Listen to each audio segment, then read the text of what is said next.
Welcome to the Defence Property Podcast, the podcast where we talk about all things property investing and real estate for Australian Defence Force personnel. Whether you're looking to build and scale a property portfolio or relocating across Australia, we've got the insights and tips for less stress and more success. Let's dive in. Everything that we talk about today is not financial advice. Today's episode is for education and entertainment purposes only. If you're seeking financial advice, please seek it from a qualified financial planner, accountant, or mortgage broker, or the relevant professional for the advice you're seeking. And welcome back to another episode of the Defence Property Podcast. Today we have a real special guest. I'm pretty excited about this episode. It's a little bit different to what you've probably typically seen and heard, but ever more or ever so relevant. Chris Tipper, Chief Economist at the Ainslie Group. Welcome. Thank you, Kane. Look, we talk this stuff all the time. Very excited to be here talking about it with you today. Yeah, can't wait to get into some of these conversations. Cool. So Chief Economist at the Ainslie Group, just start us off with who are the Ainslie Group, what do they do, where do they fit in, and then tell us, I guess you're a Chief Economist that focuses on that global macro environment. So just broadly for, a lot of our audience are going to be people that are highly focused on just property and like they're right down to the suburb level of where they live, and our audience is Australia-wide. But where we'll go with this is, this episode, and then next week we'll have Terry Ryder from Hotspotting Australia, and we'll drill down from that global macro conversation that we're going to have today to an Australian real estate, next episode holistically, and then I'll probably follow it up with some individual regions after that. But over to you. Well, the Ainslie Group, we started in, I think it's our 51st year, whatever that works out to be, that they've been around. So been around for a long time, and bullion dealers ultimately, so bullion, gold, silver. And we have an absolute nexus with property people because often people are parking profits from property into gold and silver. Yep. Often people are selling gold and silver to buy property. Yep. So we've had customers for a long time with that nexus. Yep. More recently, we've delved into crypto as well. So I'm a big Bitcoin guy. Yep. And Bitcoin, gold, silver, we've combined in the Ainslie Wealth Fund. So now we've got a fund as well for wholesale investors. So that's sort of the big picture. It's gold, silver, it's all of that sort of stuff. But my role there, Chief Economist, is just looking at how all this fits together, particularly for the fund. Yeah. And really, it's been the absolute best possible time to be a chief economist over the last few years because everything has been global economy driven, and we can see that playing out. Anyone who's paid any attention to the price of gold and silver recently can see there's something going on there, and that's really my bread and butter. That's what I get really excited about, and I know it's stuff that we love to talk about as well from that angle of how it all ties in together, how it ties in with property, even these idea of real assets in the world versus paper money and all of that. That's what we do. That's what we talk about. Yeah, awesome. So Ainslie, I think Queensland's oldest bullion dealer, is that right? Yeah, and the country's second largest independent dealer as well. Yep. So we're the primary distributor for the Perth Mint. Lots of people know the Perth Mint, sort of over in Perth. They're owned by the West Australian government. We distribute their products on the east coast of Australia. So, and then long history. Primary or first mover into, I don't know about digital, but definitely that OTC or over-the-counter crypto exchange. Yeah, so that was a logical next move for us because we were dealing so much in gold and silver at that time when crypto was really first emerging in 2017, 2018, so that really first bull run.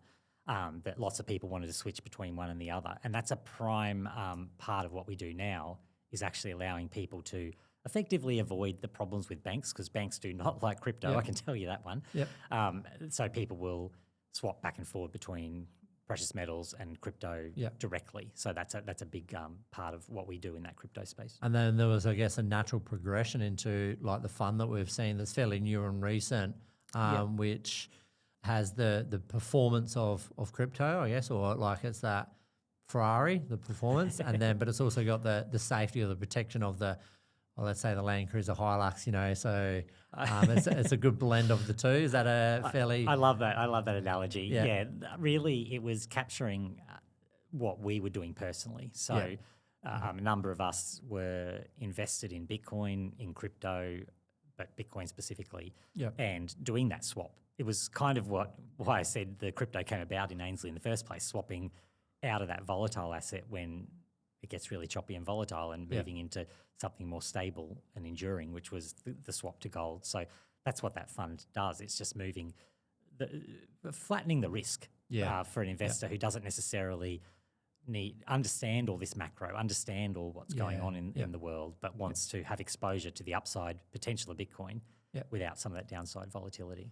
And we'll come back to, I guess, the similarities of that Bitcoin and precious metals and store of value play. But I guess for the audience listening, just talk us through what is the global macro environment and assets, and just give us a holistic overview, because a lot of the listeners may or may not know too much about that sort of that market, I guess. So this is about as hard as it has ever been. Right now, it's been really funny.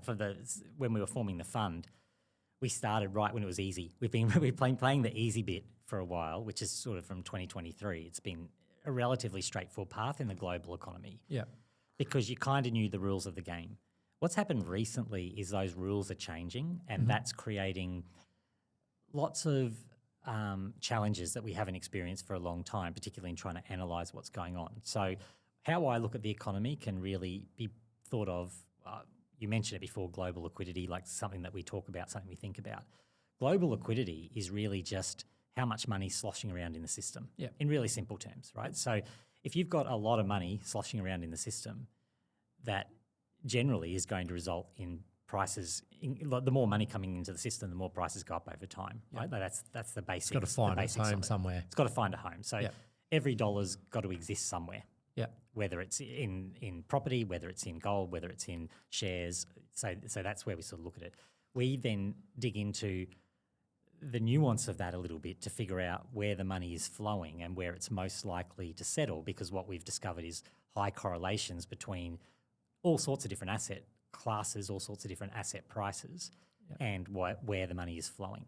So that's probably how I look big picture at the economy, and then all the other things you think of, like what are growth rates, what are inflation rates, what's the RBA about to do, all of those sort of things hang off of that broader understanding to give you a little bit more fine-tuned nuance of what's actually going on.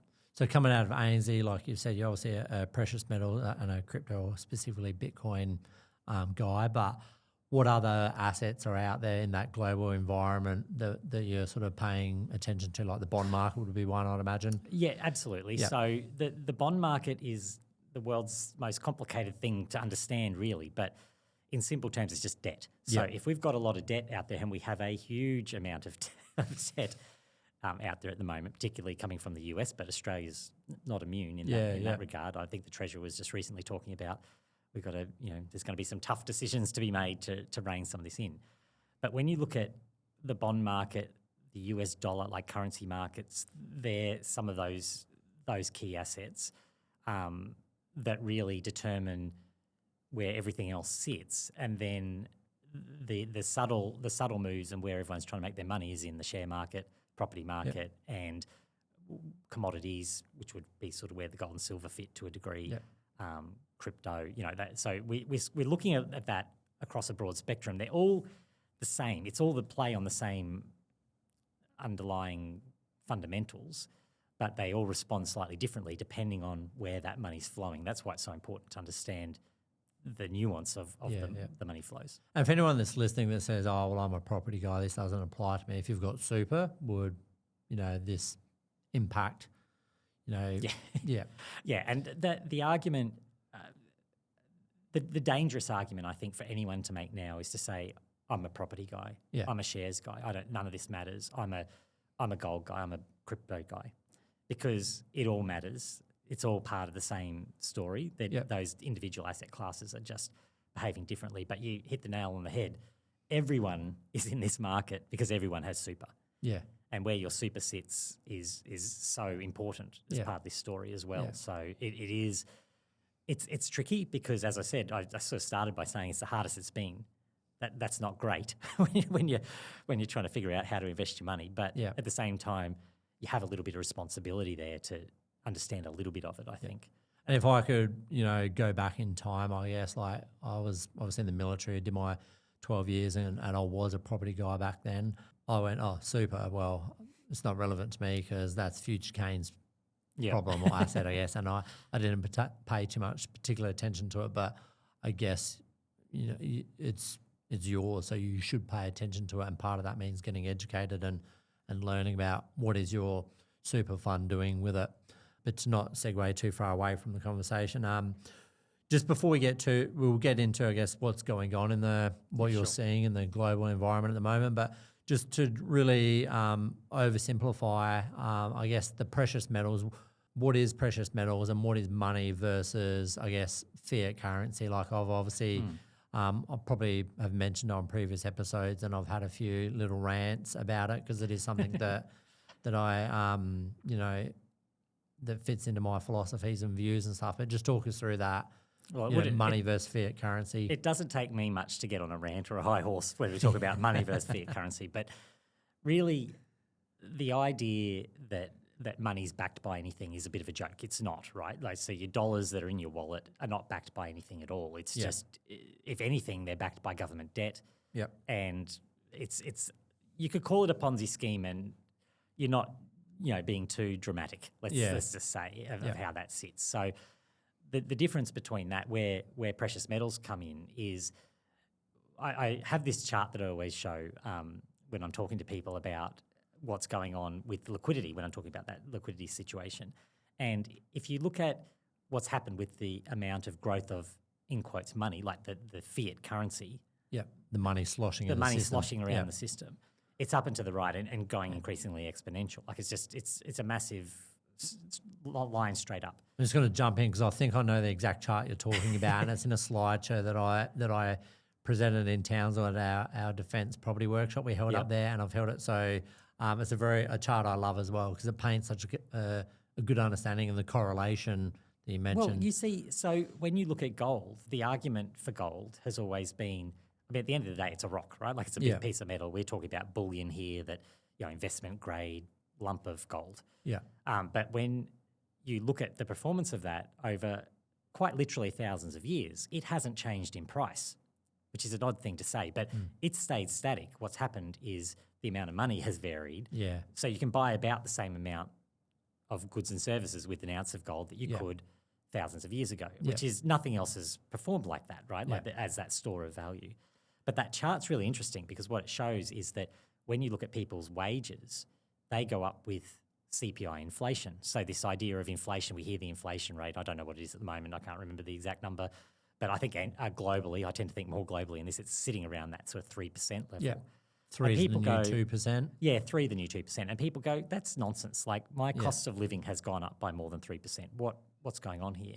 And that's the important difference here, that your wages and everything are tied to the increase in that level of inflation, which only measures consumer goods. When you add assets in, or asset price inflation, that's the rest of it. That's why everyone's feeling the squeeze. Yeah. That's why no one can afford property. Yeah. As a general statement, why young people struggle, why everyone feels under the pressure, because the assets keep going up. So the rich keep getting richer because the rich own assets. The poor and middle class are struggling because their wages are only keeping up with that consumer price inflation and not the rest of the picture. Yeah. So bringing it back to that question around gold and how that all fits in, really it's just about finding hard assets. Gold just works. Property is similar as, shares is a slightly different story, but anything that's sort of physical, hard, limited supply in nature goes up and to the right and matches that growth in price with the growth of liquidity or the growth of money sloshing around the system. So that's the difference. If fiat currency is going backwards, but your real assets are keeping up. It's about understanding the store of value, isn't it? Like I always use the analogy, if we built a brand new house on vacant land in 1970, we paid $12,000 or whatever for it. And we don't renovate it, we don't touch it, we just live in it for 50 years to 2020. Its median price at that point would have been $750,000 or whatever. But nothing's changed about the house. We haven't laid a finger on it or changed anything about it. And when we extract what does the term of value mean, having somewhere warm to sleep at night and have a meal with our family, the value to me as a person today versus someone 100 years ago living in a home, the value hasn't changed to not being on the street. And, so the value has not changed of that property. Its economic purchasing power, if you were to sell it and then spend it in the economy, has not changed. It's the fiat currency, the dollars or the amount of dollars or the loss of purchasing power, the amount of money sloshing around that system that you mentioned. That's what has changed. Yep. And that's just what we measure the house's price or the rock of gold's price, not its value. If we want to measure its value, we sell it and then spend it in the economy, and we'll probably fast figure out we can purchase as much today with that house or that lump of gold as we could back in 1970 or 1920 or whatever. That's exactly it. And you will have conversations with people who think they've made money because the value of their assets has gone up. But they haven't actually, when they really They've treaded water. They've treaded water. Yeah. And that's when that penny drops for a lot of people, that is probably the most significant investment revelation that people have when they go, well, okay, my job is to just try and outperform a little bit of the debasement that's going on of my fiat dollars. Yes. And the profit is not quite as hefty as it seems in that environment. And you know that from a property perspective because people go, well, I might be sitting on $1 million property that I bought, paid $200,000 for. But if I sell it, the equivalent that I can buy is also $1 million. Yeah. I didn't make $800,000 there. Yeah. I stayed absolutely static. And being that's a really property important. podcast, I know we're talking more global macro environment today, but that's why I feel it's so important to at least have 1 or 2 or 3 investment properties, because then you are through leverage and structure and taking advantage of the lending environment that we can hold 3 assets and actually build a wealth position, not just maintain a wealth position. And that's actually a common part of that nexus that we talked about with gold customers and Yes. Property people. Because when you think about gold, I like to think of it as mini properties in that environment that is divisible and you can sell off little parts of. Yeah. But you're still not getting all the benefits of property. You're not getting that rental yield. You're not getting the Leverage. the leverage that the banks will not not allow you with physical metal. So it's really it is about having diversification on your assets. But then that's a tricky one because people go, well, I'm diversified because my super's spread across all these shares in the share market.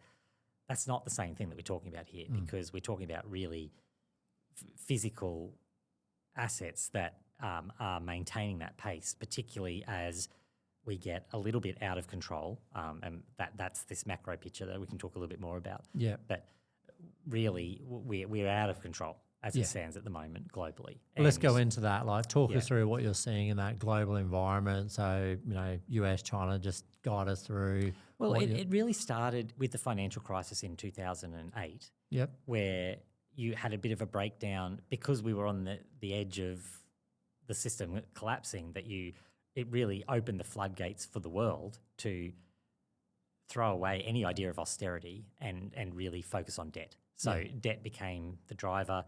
You see it flow right through to today. Who is arguing? What side of politics anywhere in the world is arguing for austerity? No one is. It's all different variations of spending more that's all debt-backed. Yep. No one's balancing their books. And just define austerity, like an austerity environment. It just means like what you would do if you're running a household, right? Like if you're running a household, you can't just continually borrow more money and create more money and create more you have to go work for it. You got to pay. You got to balance the books, right? If you're taking on debt, you've got to have the capacity to pay that debt off. Austerity just means that pulling the reins in on spending, tightening the belt, yeah, and no one's doing that globally. So that's where it started. We saw a big, unprecedented boost of that during COVID. Yeah. So where you had more US dollars, I think, using the US as an example, were produced in that period of time than had been produced in the entire history before it, and it was only over a very short period. So this has thrown a lot of chaos into the traditional way the global economy worked. So you can't, even though we sit here in Australia, we're ultimately hostage to the biggest player, which is the US in this. And not that anyone else is doing anything different, as I highlight, but what's really happened recently is the debt situation is so large, and as we were highlighting before, the problem with that is if you don't want inflation to get out of control, all that extra money's got to go somewhere. So it's been going to asset prices. Yep. What we've seen is that's caused a lot of social unrest. And this isn't US specific, this is quite global. But under the Trump administration in the US, you've got a focus of let's shift some of that flow of funds back to individuals. So they've referred to as flying it back to Main Street versus Wall Street. So instead of getting the rich richer with all this new assets flowing in, all this new liquidity and sloshing around money flowing into asset prices, what if we do something to try and put that back in the pockets of people on the ground? Now, great in theory, it's very untested and generally doesn't work in practice. So that's why at the moment things are very confusing from a macroeconomic perspective, because you've got some things that are going up and some things that are going down, and everyone's on edge. There's some cracks showing up in the system expecting a crash, but can it crash if the money's still flowing? It's many really unprecedented times off the back of unprecedented amounts of government spending, unprecedented amounts of debt that were created out of COVID, and this general feeling that we don't need to balance the books anymore. We can just do whatever we want. Ultimately, you can't. Yeah. And there's a reckoning coming. But that's created a real disconnect for a lot of people and in a lot of assets. So we've been looking very closely to try and identify where those cracks are likely to show up and what assets they're likely to impact. And what sort of cracks would you be looking for when you say that? Like where will we be paying attention to? It's really complicated and boring mechanics. We call it the plumbing of the system is where the cracks are showing up at the moment. Yep. So it's how banks borrow off each other. Yep. It's not really that complicated, but it's not stuff that you typically see or think about. It's all sitting under the surface. But we've seen that recently. We've seen lots of stress on the Federal Reserve in the US, the RBA here, not quite the same. It's a different mechanism, but the Federal Reserve, absolutely, how they lend money to, or how banks park their money overnight and how they get their yield on that money. They've been tightening. If you think of it, plumbing's a really good analogy. If you think of it, they're tightening taps in some areas but loosening taps in others. Yeah. But that's putting a lot of stress on the underlying plumbing of the system. And the problem is when you mentioned the bond market before, when that stress blows up, it seems like a black swan. This is your Big Short sort of stuff. 2008 event. Where you get a crisis that no one saw coming, but you don't know exactly where that crisis is going to emerge, but you know that it will come off the back of problems in the plumbing. Yeah. Sure. And I guess like recently, just to bring this into Australia, like obviously you're monitoring this on the global event, but in Australia there's been a shift in sentiment around the Reserve Bank and interest rates where, for the last, 9 months we've been talking about cuts in Reserve Bank interest rate. Yep. And, many have predicted, 2, 3, 4 cuts next year. Whereas more recently, and I'd say probably only in the last 4 to 6 weeks maybe, there's been all of a sudden the odd mention of interest rate hikes next year, which is a very fast turnaround from, so I guess that's the on-the-ground sign to everyday. And I think, I've probably talked to you about this before personally. My issue has been that everyone is thinking that we're going to get all these rate cuts. And a lot of that is driven by the US as well, because you've got an administration that's very focused on they want to cut rates. But I've been saying, well, hang on, that 3% number we said before is the new 2%. Yep. Right? If inflation's running, like the inflation we see is running up and approaching that level, they don't have the capacity to cut. And we've seen it's actually even worse here. Yep. So in Australia, those and numbers you're are even talking worse. US when you say they don't have the capacity to cut. No one has a capacity to cut because you can't have inflation running at, let's just make up numbers, right? Like we can't have inflation running at 5%. Yes. Then they've got to increase rates to reduce running that. at 4%. Yep. Because what does that do? No one's going, like, why would you'd be more than happy to take on more debt. You're going to exacerbate the problem because the rate you're paying is less than what the rate of inflation is running at. It's not like that's something that is not sustainable from a just pure maths perspective, but it's also not sustainable from a political perspective because as that inflation, which is going to come back, as that picks up, you're going to see. I'm finding this really interesting. Obviously, we've had many conversations over the years around this and stuff, but like bringing it into today, like there's obviously Trump's putting a lot of pressure on Powell, the Federal Reserve, to cut rates, and there's even certain economists that are following the situation saying that he's going to cut by 0.5, which is not super aggressive, but it's not a quarter by a quarter. Yeah. But then we've got this environment where Australia's already talking about a hike, and I'm not sure if that's going to come to fruition or not. But definitely if we're talking about hikes, I wouldn't be expecting 3 or 4 cuts next year. No. We might go into this plateau or flat period. But what does that do, I guess, for the dollar, like the Aussie dollar versus the US dollar, if they're still talking about a couple of cuts before they flatten out and we're talking about hikes? And this has been a real problem for me recently because the US dollar and by proxy the Aussie dollar have not been predictable. Yes. Where they're sitting at the moment on the back of exactly that, because the market is about as dislocated on that as I've seen for a long time on whether we're going to get cuts or hikes. Yeah. I think my guess is inflation is coming back because we're seeing early signs of that. Yeah. They never got to 2%. So if 2% was a target, they never got there. If they're making 3% the new target, they're now sort of sitting at that or above that. Yeah.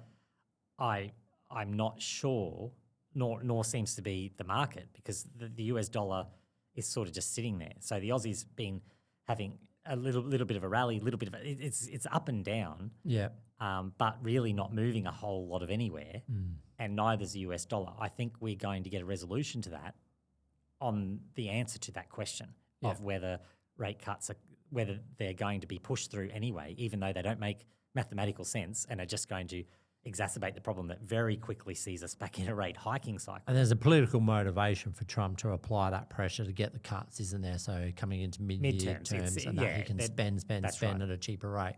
Whereas I think of the Australian example, there's probably more accurate where reflection of the RBA saying, look, the reality is this is the situation that we're in, and we can't. I need to start telling you that hikes are potentially on the table, so you're not in an expectation that there's going to be more cuts ahead, because often expectations do more benefit or damage to the market than the actual number itself. And that, I think, is a problem we have when you talk about the US dollar and the Aussie dollar. That's a real issue that we face at the moment there, because it's not clear. Yeah.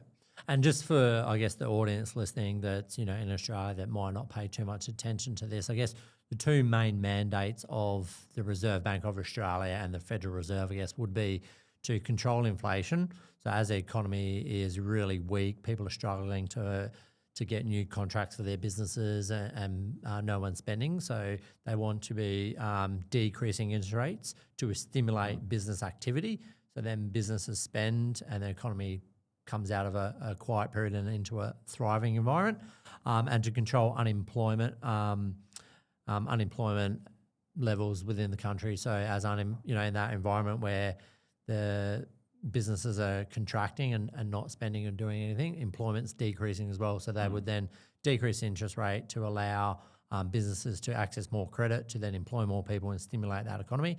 But then as that evolves, economies are businesses thriving and inflation kicks in and people start charging more for goods and services and asset prices increase, and then they have to increase interest rates to rein back that spending, which reins back that inflation, which controls, I guess, asset prices. What you've just described is absolutely how it has been running for a very long time. Part of what I was getting to, why it's the most complicated we've seen it, is because the rules are changing. Yeah. And the specifics of how those rules are changing is that instead of being driven by the Fed or by the RBA, which we would call monetary policy, it's now becoming fiscally driven. Gotcha. And what that really means is just that you've got the government of the day, their government spending, taking on more of that role. So this has been very deliberate policy action, because it actually makes sense on a number of levels, right? Like if you think about if you're the RBA, really all you can fiddle with is interest rates. Yep. And when the debt is so large, the interest rates have a huge impact, but you also can't raise them quite as high as you used to, because otherwise the interest on the debt becomes can't repay overwhelming the and debt. swamps the economy. So their blunt tool has gotten even blunter. Yeah. So it actually makes sense that we need a new tool. So interest rates are becoming at the reserve at least, or At both, are less everywhere. relevant. Less relevant. Yeah. Completely, they still obviously play a role, but all of that process you just described, the flow-on effect that you have from changing those rates is not what it used to be. Yeah. So as a result, it comes to government spending to pick up the difference. The problem with that is government spending is by its very definition political. So you can't escape the politics of that. Yeah. And you can have targeted spending in one area that, by the name targeted, means that it's not broad, it's not everyone. So that targeted spending will have unintended consequences because it's not necessarily the small businesses that needed the boost that get the boost. Yeah. It's the small businesses that maybe lobbied. You don't know we don't know, right? Like I don't have a clear outcome of that, but that makes it very tricky because this new age we're walking into where it's treasury driven by governments and their spending. Fiscal policy is going to make a big difference. And that is particularly important to us at the moment because we're looking at some modelling to talk about whether that flows directly into asset prices. Now, remember, the intention wasn't that it flows into asset prices. It's not to make the rich richer. The intention is that it helps mums and dads, people on the ground. And a good example of that, I guess, again, to bring this into the Australian property conversation is a fiscal policy change. So in Australia, we have huge international migration, which is far outweighs the amount of new dwellings that we're building. Okay, so we've got in Australian asset prices, we have a supply issue. We're not creating enough new supply to meet our growing population, right? But then we create this first home guarantee scheme, which is a fiscal policy, which would allow people to get into the market sooner and easier, and they don't have to pay lenders mortgage insurance, essentially with a small 5% deposit, and they're pretty close to getting in.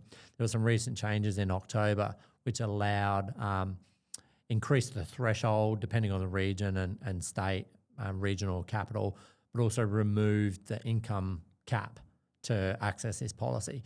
So all we've done is through fiscal policy stimulate the amount of people that the scheme is open to, which allowed them to buy property faster, which put more demand pressure on prices, hence why the property market generally in the last quarter has, seen I think it was the last quarter was over 3%, so over 1% a month, Australia wide. So now, but that's a good example because I would argue that the unintended consequence of when you have government policy, like the policy wasn't to increase property prices and make it more inaccessible for people. It was to say, well, we're trying to do something and targeting can have many, many unintended consequences. And that's that environment that you said is untested and stuff when we're going into a fiscal dominated environment. And then going back to that chart you mentioned, and I might do a reel or a social post with that chart for anyone that listens to this episode, but by that fiscal policy, that asset prices have increased, because they've opened up from however many thousand could access the scheme, and then by essentially taking income caps off of 200,000 to now anyone can use it. There's more debt in the system, so everyone's borrowed more, and through fractional lending, there's a lot more debt in the system. That's driven prices higher, but CPI, so it's that environment where essentially if you're asset backed, it's probably, I don't know if it's a good thing, but like prices are definitely going up, and if you've got assets, it's not bad. And this is the controversial take, right? Like on that system as it was. That system as it was creating the wealth gap, absolutely. Yeah. But part of, at least the bluntness of the tool was actually probably a positive net, like over everything, because at least you had, you knew what the likely consequences were. The economy was sort of running on known knowns. When you make it very driven by government policy, you're introducing a whole lot of unknown knowns because people modelling. So even the Economist modelling that there would have been lots of economists who were modelling specifically what would happen with that change in policy on property. But they're looking within their lens and their scope. They're probably looking at the Australian market.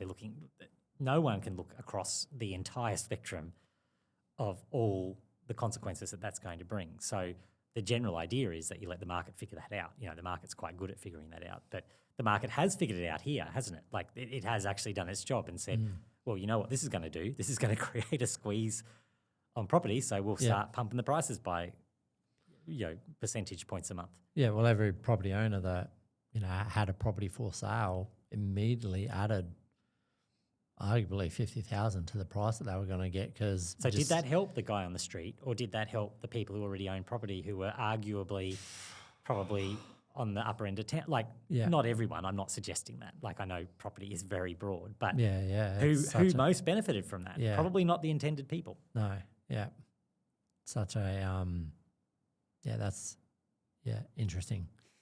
You can get me on my high horse on that, Kane. And take us back to the top at that macro environment. What else is happening? Because this is a very complex. Like what's happening that impacts. Where does China fit into the equation with Australia? That's a good question.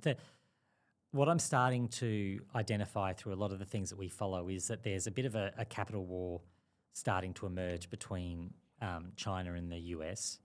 And really, this is on the back of something that might be very foreign to people listening to this, which is policy coming out of the US to create stable coins. Yeah. And you might go, what on earth has stable coins got to do with this conversation? Yeah. But what they're doing is making very active government policy to put a lot of that debt that we're talking about, that approaching $39 trillion of government debt in the US, put some of that debt, package it up in these stable coins, which means that people can access and use US dollars anywhere in the world, frictionless, like over those crypto rails, really easily. But it's better than having Aussie dollars in your bank account if you're an Australian, right? Because you've got US dollars, which some people would argue would be the global currency. That's the one you want to have. And it's yielding because those bonds yield. So by wrapping up the debt into this, it makes it very attractive for people to go, get rid of my Aussie dollars. Thanks. I'll hold some of these US dollars if I can use them and swap them easily to buy my goods and services with. Now, if you're China, or in fact most of the BRICS nation, which is Brazil, Russia, India, China, these big countries are going, we do not want to give easy access to our populations to US dollars. That's going to create problems for us because we need to be able to control our own situation. Even in Australia, we don't want that, right? That would be very problematic for our ability to control our own debt if no one wants it anymore because we're all trading in these US stablecoins. So what seems to be happening is a bit of a capital war emerging where, which you can see in the gold price. So bringing it back to talking about gold, but China has been buying gold hand over fist. And they seem to, as do those BRICS nations, seem to be going to not a gold Russia, standard. no exception Russia, there. absolutely no exception. Yeah. Not to a gold standard. I'm not saying that that's where we'll head. But what they're doing is backing their currencies with gold by saying not through we've a got big fixed reserves. price backing, but from holding it on the balance sheet. Holding it on the balance sheet. And with the intention, I think, probably to get to gradually, because they don't want to dump their own value as well, but gradually offload a lot of that US debt. Yeah. So you can imagine a scenario and this will seem a little bit, far-reaching, but or a little bit conspiratorial. But you can see a scenario where China bans those US stablecoins, and in fact other countries, and it's actually not that far-fetched because the UK has done that. They've already said citizens temporarily. What does temporarily mean? But temporarily can only hold £20,000, I think it was. So where does UK sit in allegiance, or not from a war point of view, but from an economy between China and the US? They're a mess, right? An absolute mess at the moment. So, and anyone listening from UK will go, "Yep, he's right on that one." Like they've had a really challenging time with their economy, and they had massive inflation. It was very difficult period, and they're still trying to get out of that. So you can see why they're going, well, we don't want any exit of capital to flight out of UK into US debt when they can deal with their own debt problem. Thanks, we've got our own issues over here to deal with. So that was very telling to me that it was actually a very close ally that was sort of the first to say no. Yeah.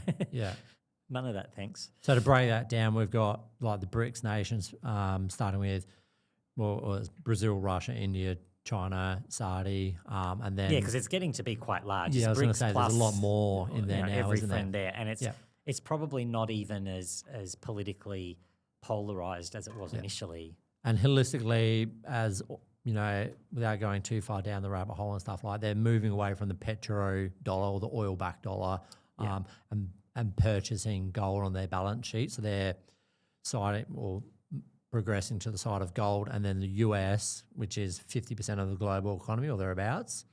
It's a big number, depending on how you measure it. But and yes, they're it's moving big. to stable coins, essentially the US dollar in whatever format that is.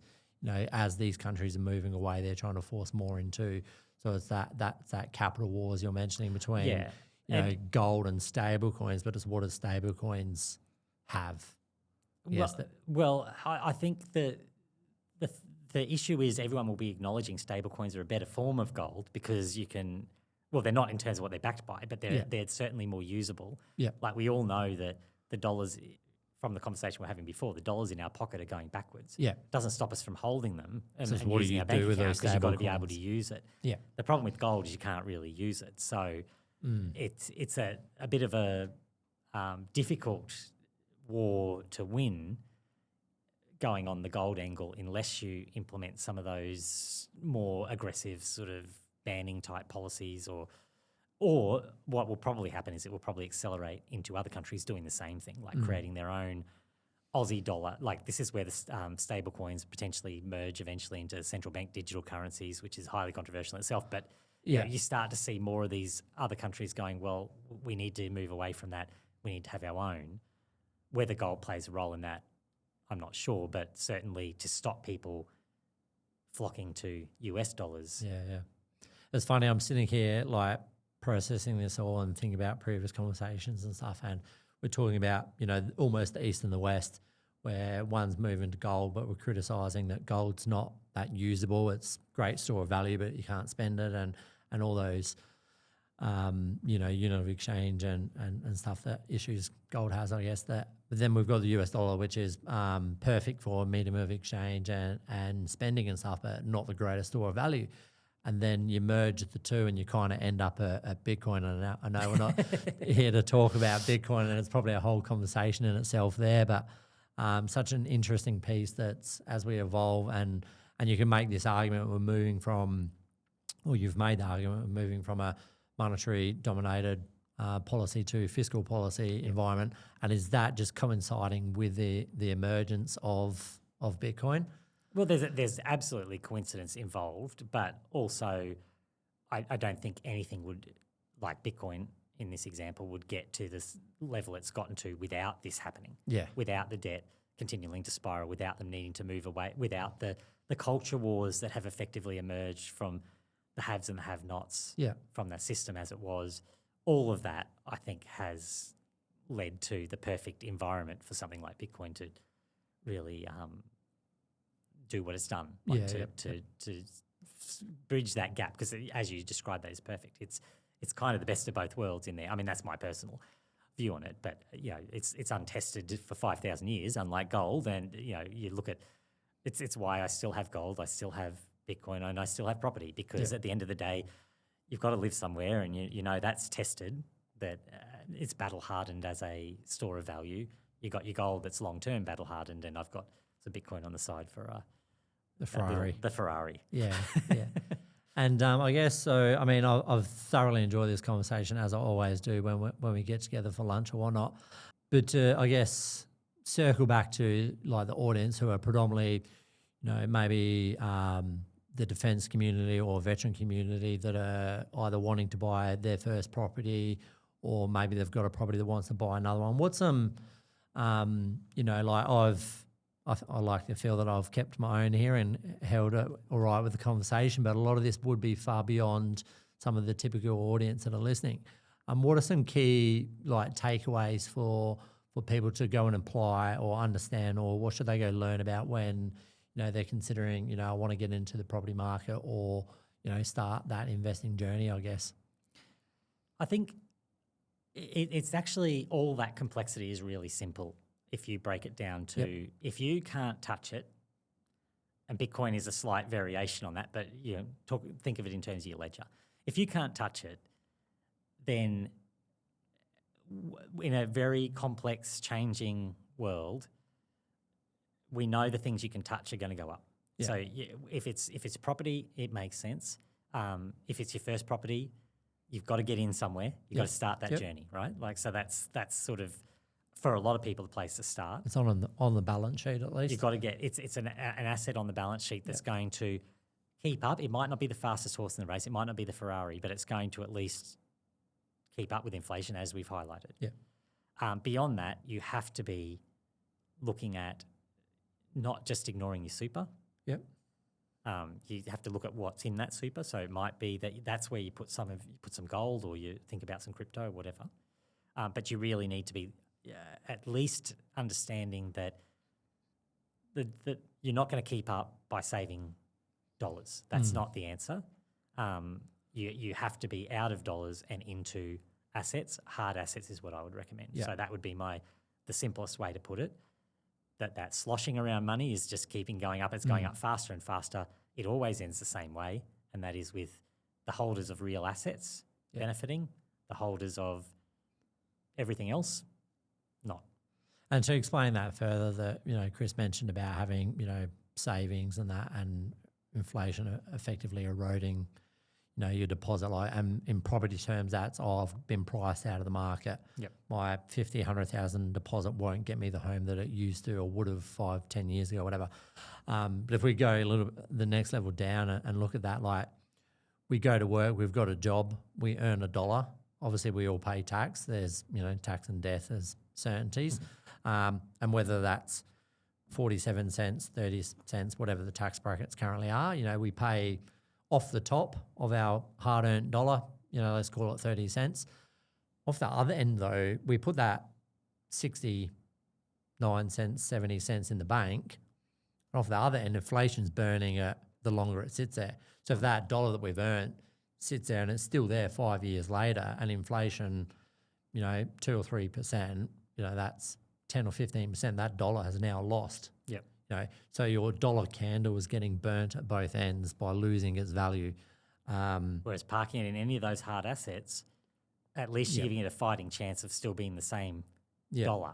And this is the perfect opportunity for me to plug the property piece, because property, like gold, it forms that hedge or that store of value, and the more that we hold is that more stores of value or more hedges against that loss of purchasing power in the dollar. But we're borrowing the dollars, the thing that we know and have discussed and talked about, that's losing its value. So if because property is such a stable asset for the bank to take collateral over to lend you dollars against, so you can borrow the thing that's losing value, then inherently becomes easier over time. The only other bit I would add to that is what we were saying before around our expectations that rates actually need to go up.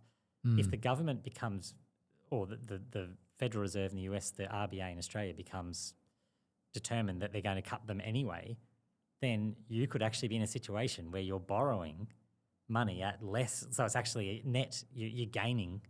It's not even costing you, right? It's actually positive because you're borrowing at 3%, and inflation, the value of your property is going up greater than that.